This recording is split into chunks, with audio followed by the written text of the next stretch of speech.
So one time I was traveling to an Alpha weekend away, and it was like a busy Friday evening, and I'd had to rush from work to catch the train, and the carriage was absolutely packed with commuters. And it was London, so obviously everyone was avoiding eye contact. And as the train pulled away, you could hear just one person's voice. It was this woman who was talking on her phone. And everyone was pretending not to listen, but you could tell that they really were. And she was talking to her boyfriend, and the conversation wasn't going very well. In fact, it soon became really clear that she was about to break up with him.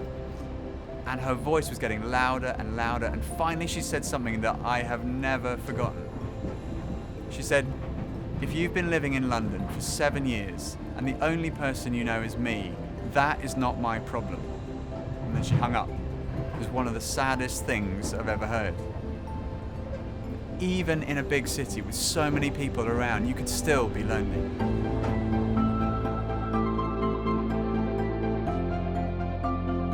When I'm on the court, at the free throw line, 5 seconds left, game tied, that's when I feel the most alone. New York City is an island of 10 million people where you're completely by yourself. Every day.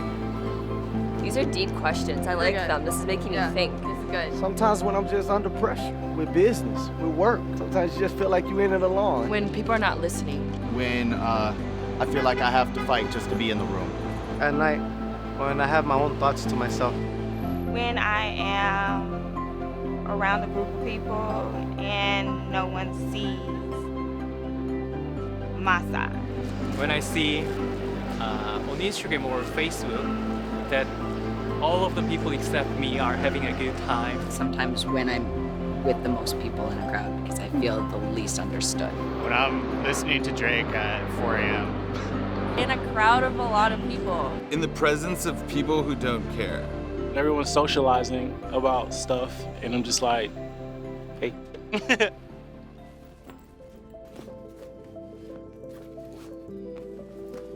There was an article in The Big Issue, a magazine that supports the homeless in the UK, and it said, most people's image of loneliness is of a frail old lady stuck on the 24th floor of an apartment building. The reality is a fashionably dressed guy trying desperately to make conversation with a girl stood next to him in a bar. Being surrounded by so many people only compounds the feeling of isolation. Mother Teresa said, "The greatest problem in this world is not starvation, it's loneliness." There is this cosmic loneliness, being in God's world without living in a relationship with Him. Someone once described loneliness as a kind of homesickness for God. But the amazing thing is, when we're in a relationship with the Holy Spirit, with Jesus, we're never alone. He's always with us. By way of introduction to the topic of the Holy Spirit, let's look at one verse. In John 15:26, Jesus says, "When the Counselor comes, whom I will send to you from the Father, the Spirit of truth, who goes out from the Father, He will testify about me." Jesus says He will testify about me. The Holy Spirit is not a something, He's a someone. He's not a force, He's a person with all the characteristics of personhood. He has an intellect, he thinks, he speaks, he can act, he can guide people, he can be grieved and saddened. He knows, he desires, he has a will, he chooses. And most important of all, he loves. He loves you. So, the Holy Spirit is a person. But what does he do?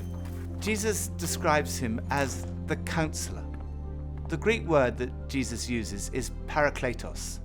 That literally means the one called alongside.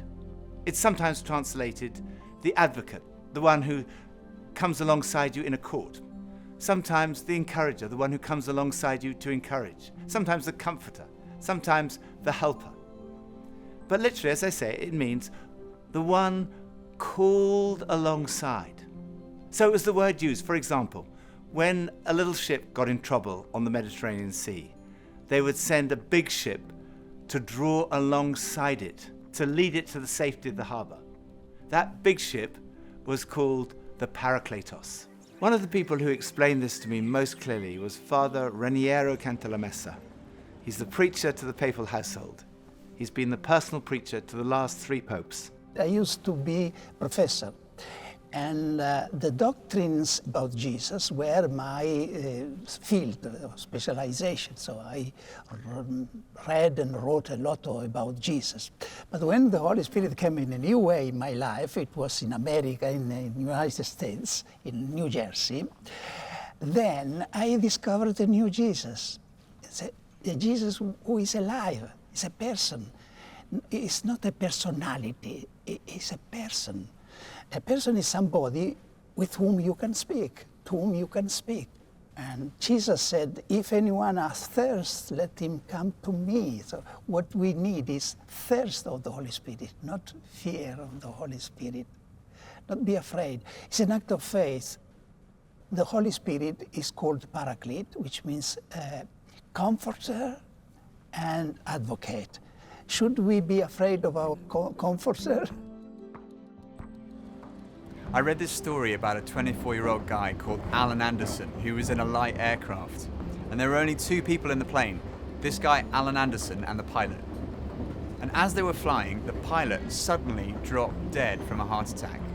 So here was this guy, no flying experience, on his own in this plane. Well, he managed to get out a Mayday emergency call, and a guy called Robert Legg, who was a flying instructor, responded to the Mayday call and caught up with him 2,000 feet above Penarth, near Cardiff in Wales. And at the same time, there was an amateur radio enthusiast called Howard Day, and he was listening into their conversation, and he recorded everything that they said. The first thing that Anderson said when he saw the instructor coming alongside was, "I can see you." To which Legg, the instructor, said, "Okay, just listen to my instructions. Take the throttle and pull it slightly until the RPM drops down to about 2,300. Anderson says, "Well, which is the throttle?" So Legg replies, "Okay, there should be a black lever in the center of the panel. That's fine, just let the airplane fly itself." And Anderson goes, "I wish it would." And then Legg says, "Read the airspeed. The airspeed's 105. Okay, well look out to your right-hand side. You can see me. Just relax." And then Anderson says, "Are we going down?" And Legg replies, Yeah, we are shortly. Just bank gently to the right. We're aiming for that wide tarmac airstrip to the right of the red and white lights. Can you see it?" "Affirmative." "Okay, we'll reduce the power slightly. What's your airspeed now?" It's about 100. "Okay, we'll pull very gently onto the control column and then close the throttle. And just hold it there. Pull very gently back and hold it there. Hold it, hold it, hold it, hold it, hold it. Hold the control column back. That's it. Okay, and relax. Now, on the rudder pedals, press the top of the rudder pedals and you'll find the brakes. Press both the rudder pedals together and you'll find the brakes." "I can't find the brakes." "Okay, don't worry, don't worry. The emergency vehicles are just coming up behind you. Just sit in the aircraft and leave the engine rumbling and now turn the keys to off and then take them out. The engine should stop." "Has the engine stopped?" "Yeah, the keys are out. Just stopping now." "Oh, thank God." "You're welcome. It's all in a day's work." There might be things going on in your life where you'd love someone to come and help. The Holy Spirit is the one who draws alongside us to be the encourager, the comforter, the counselor.